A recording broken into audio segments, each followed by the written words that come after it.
Assalamualaikum warahmatullahi wabarakatuh. Selamat pagi dan salam sejahtera untuk kita semua. Yang saya hormati Ibu Dr. Randa Sukriyati Firman MK selaku dosen pengampu dan Ibu Risa Megapitri SPD MSI selaku dosen mitra pada mata kuliah Kesehatan dan Keselamatan Kerja dan teman-teman dari kelas 01 yang saya banggakan.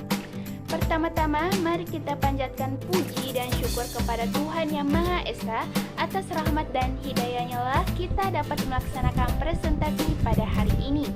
Sebelum itu, izinkan saya memperkenalkan diri terlebih dahulu. Perkenalkan, nama saya Nur Hikmah selaku moderator dari kelompok 2. Dan adapun rekan-rekan saya yaitu yang pertama Muhammad Khalis Kalbi Apal, yang kedua Rinata Agnes Itak, dan yang ketiga Rani Kusuma Dewi. Adapun topik yang akan kami bahas pada presentasi kali ini adalah pemadam kebakaran. Dengan mengucap Bismillahirrahmanirrahim, presentasi ini saya buka. Dan langsung saja saya persilahkan kepada pemateri pertama untuk membawakan materinya. Baiklah, topik yang pertama yaitu pengertian kebakaran. Secara umum, kebakaran dan api adalah dua hal yang berkaitan. Kebakaran adalah nyala api baik secara besar atau kecil yang bersifat merugikan dan secara umum sulit untuk dikendalikan. Kebakaran juga menjadi sebuah peristiwa yang terjadi karena kondisi darurat baik di lingkungan perusahaan, di lingkungan tempat tinggal, atau di tempat kerja. Kebakaran merupakan kejadian yang biasanya muncul akibat dari adanya api yang tidak terkontrol, yang disebabkan oleh korsleting listrik, rokok, bahan kimia, dan lain-lain. Selanjutnya yaitu pengertian kebakaran menurut para ahli. Yang pertama, menurut Direktorat Pengawasan Keselamatan Kerja, kebakaran adalah sebuah fenomena yang gejalanya dapat diamati. Gejala kebakaran adalah terdapatnya panas dan unsur cahaya dalam jumlah besar yang berpotensi berpindah pada suatu bahan yang mudah terbakar. Yang kedua, menurut NFPA atau National Fire Protection Association, secara umum kebakaran adalah suatu peristiwa oksidasi yang melibatkan 3 unsur, yaitu bahan bakar yang mudah terbakar, oksigen yang terdapat di udara, dan sumber energi atau panas yang berakibat menimbulkan kerugian, harta benda, cedera, atau bahkan berpotensi merenggut nyawa seseorang atau menimbulkan kematian. Baik, selanjutnya saya akan membahas tentang klasifikasi kebakaran.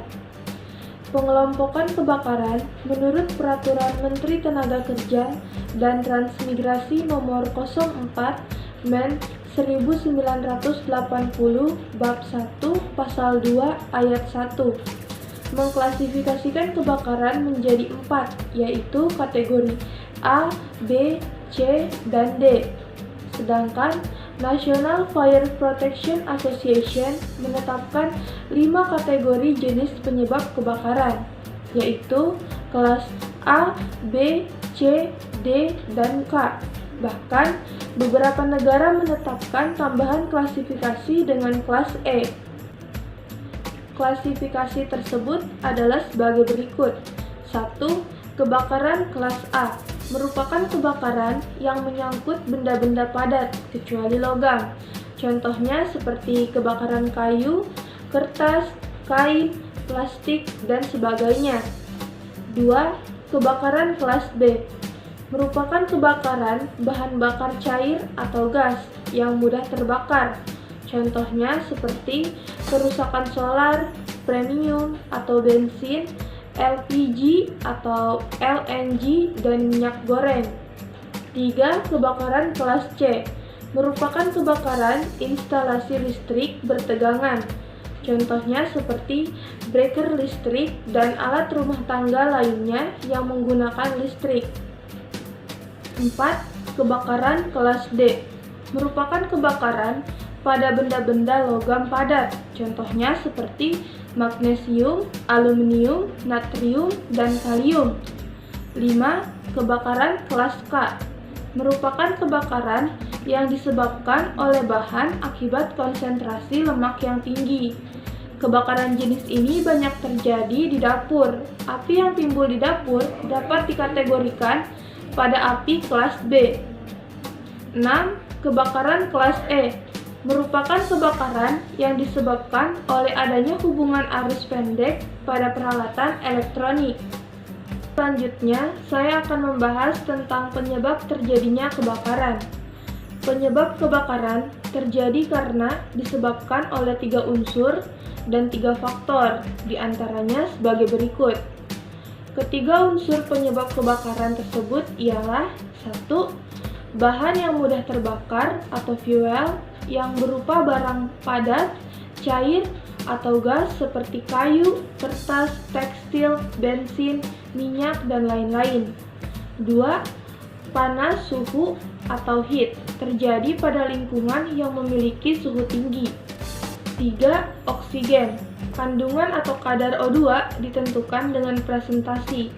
Makin besar kadar oksigen, maka api akan menyala makin hebat. Sedangkan pada kadar oksigen kurang dari 12% tidak akan terjadi pembakaran api. Adapun 3 faktor penyebab terjadinya kebakaran antara lain sebagai berikut. 1. Faktor manusia yang terjadi akibat kelalaian, kecerobohan, kurang hati-hati, dan kurang waspada terhadap aturan pemakai atau konsumen energi listrik. 2. Faktor teknis. Faktor teknis meliputi proses kimia, tenaga listrik, dan fisik atau mekanis. 3. Faktor alam. Kebakaran ini dapat terjadi secara alami yang disebabkan oleh petir, letusan gunung berapi, batu bara yang terbakar, dan curah hujan yang juga merupakan faktor alam yang dapat mempengaruhi peristiwa kebakaran. Alat pendeteksi kebakaran.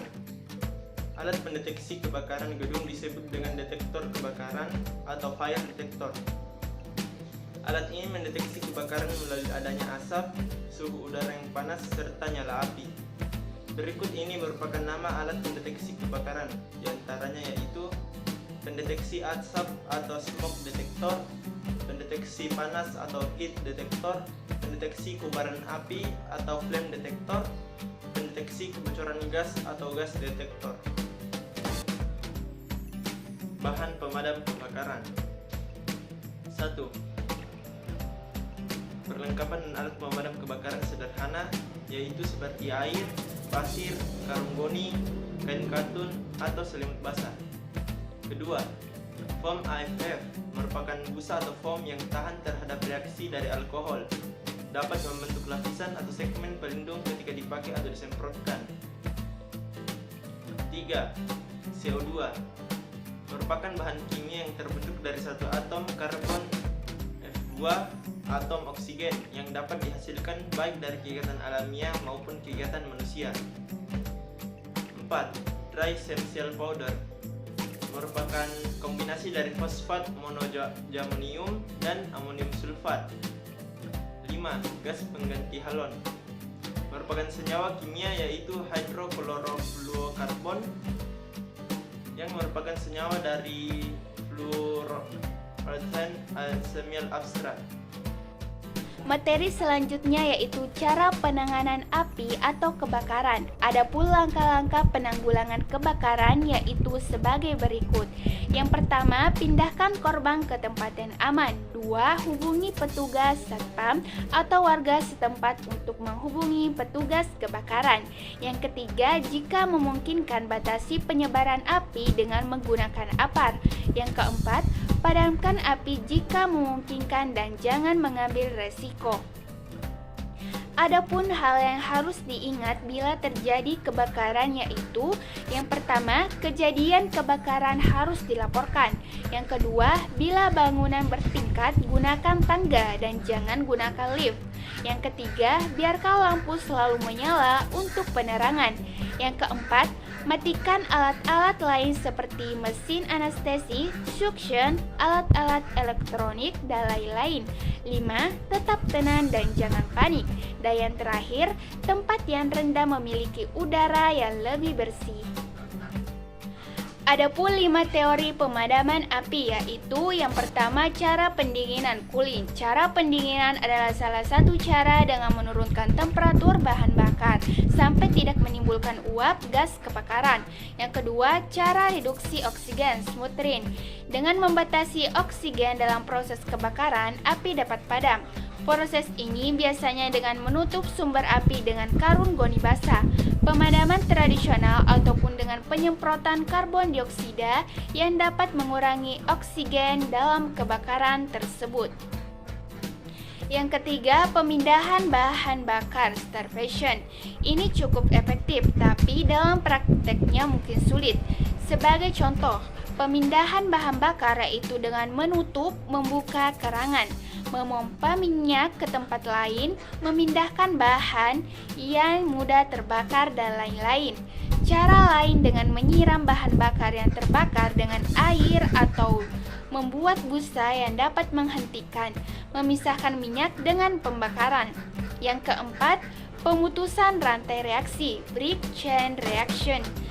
Pada beberapa zat kimia mempunyai sifat memecah sehingga terjadi reaksi rantai oleh atom P, atom yang dibutuhkan oleh nyala api untuk tetap terbakar.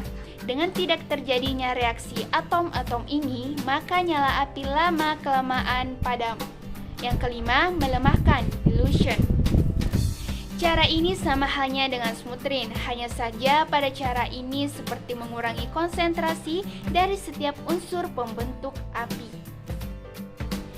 Itulah tadi presentasi dari kelompok kami. Saya selaku moderator sekaligus perwakilan dari kelompok 2 meminta maaf jika ada kekurangan dan kesalahan dalam presentasi kami, baik itu disengaja maupun tidak disengaja. Semoga apa yang telah kami sampaikan dapat bermanfaat bagi kita semua. Dengan mengucapkan Alhamdulillahirrabbilalamin, presentasi ini saya tutup. Saya akhiri dengan ucapan wassalamualaikum warahmatullahi wabarakatuh.